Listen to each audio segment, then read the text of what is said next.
Hey guys, Annie here with Unbreakable Strength Co. Today we're going to talk about a way that I like to think about warming up, a way that I like to think about training, and kind of like how I prepare a warm-up and how I plan exercises and workouts for my clients and for myself. So when we think about physical activity, we think about athleticism. A big driving factor for those things, if we're building kind of like a pyramid of function, is stability. So stability conceptually being like our ability to resist force from the external world. It's a skill of stability that allows me to stand upright in the wind and to resist the wind from pushing me over, or to get shoulder bumped by someone and to not just fall over. So that's a stabilizing force. We need to be able to produce stabilizing force before we're able to exert force on external objects. So by that I mean I need to be able to stand on my own 2 feet in a stable position before I'm able to do a heavy back squat, before I'm able to do a heavy deadlift, or a heavy overhead press or anything like that. I have to have my stabilizing force before I can produce that external force on an object. From these 2 skills, we're able to have peak power production. So by this I mean we have our ability to stand stable in a standing position, then we have our ability to produce force on an external object, like in a squat or a deadlift or any loaded movement where we're calling on that general stability. And then from that, we're able to produce power, be that in a sprint where we're stable, we're producing external force, and we're being like peak power, or in any type of like complex jump, or even if you look at like Olympic weightlifting movements, they're incredibly explosive, there's a lot of force production, and by way of that, they need to be really, really stable in order to have all of those athletic skills. So this is our pyramid of function, our pyramid of performance. And from here, we're going to talk about some concepts, joint specific, how we can apply the pyramid of function in our warm-ups and in our training. So now that we understand the pyramid of performance and function, we're going to look at 360-degree stability, which is the base of our pyramid. We're going to look at that 360-degree stability based on the joint, based on the musculature around the joint, and based on the particular movement for that musculature and that joint. I picked the hip and the shoulder because they're both ball and socket joints that have a high degree of complexity. I think they're both often misunderstood, and it seems in my observation with clients that a lot of dysfunction around the hip and the shoulder is really it's a major limiting factor to people's performance and a major cause of pain and injury when they're not taken care of properly. So the first joint that we're going to look at is our hip joint. In the hip joint, we need to have a couple adequate ranges of motion before we can even become stable. That being, I need to have adequate internal rotation, adequate external rotation, adequate flexion, and adequate extension. Once I have all of those things, and we can kind of assess this on a day-to-day basis in our warm-up, we can kind of see like, oh, am I limited in my flexion? Am I limited in my extension? And then we use that methodology to say, what do I need to do to get that range of motion that I'm missing?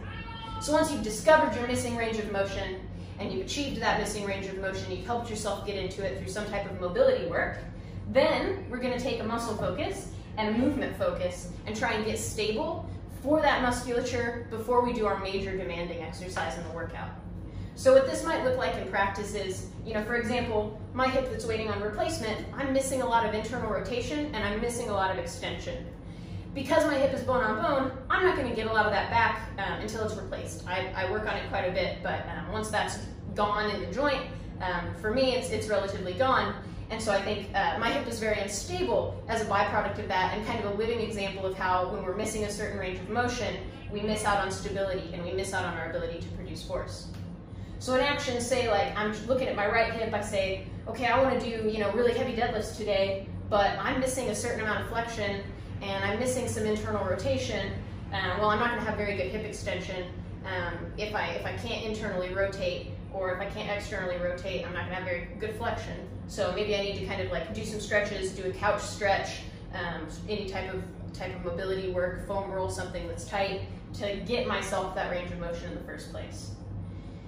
The deep 6 muscles of the hip, I think we oftentimes train the stabilizer muscles as force-producing muscles. So by that I mean, we wind up doing like banded stuff is all the rage right now. We have like all these like banded donkey kicks and things, all the like glute gals on Instagram, which there's nothing wrong with. But those muscles aren't there to primarily produce force. They're there to primarily stabilize the joint. And if you look at how the deep 6 muscles of the hips run, they run horizontally to gravity. They don't run up and down with gravity, so they're not contracting against gravity in a really direct way. They're not the thing that's picking the deadlift up off the floor. They are the thing that's stabilizing the hip during the deadlift, though. So one kind of warm-up drill I might do to address that hip stability would be a hip airplane. I'll link to a demo of a hip airplane after this, so you can kind of see how that works, but it's essentially a stability drill that takes us into internal rotation and into external rotation at the hip joint. So the next joint we're going to talk about is the shoulder. I think the shoulder is really underloved. We do a lot of external rotation exercises, things like that. Again, we do a lot of training that focuses on force production out of stabilizer muscles, which is fine to a certain extent if you need that base tissue quality. If you're recovering from injury, of course those muscles have to be able to produce a certain amount of force, but they're not the primary mover in the shoulder and really shouldn't be treated as such.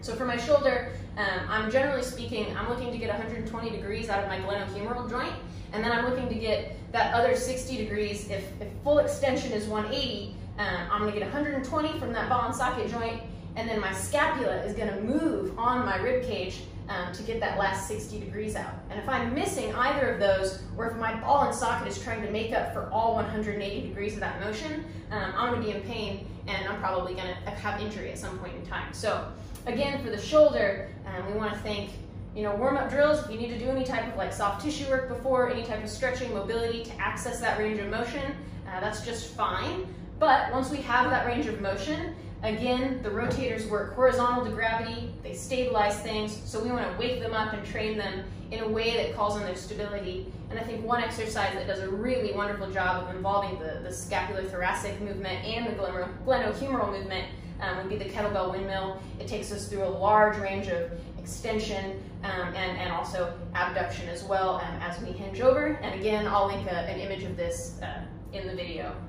So this is just kind of like a way that I think about stability, a way to think about these kind of complex joints and how to take care of them, how to get the muscles themselves, how we can kind of conceptualize how those work, so that we can select exercises that help us be stable for the upcoming demands of whatever workout it is that we're doing.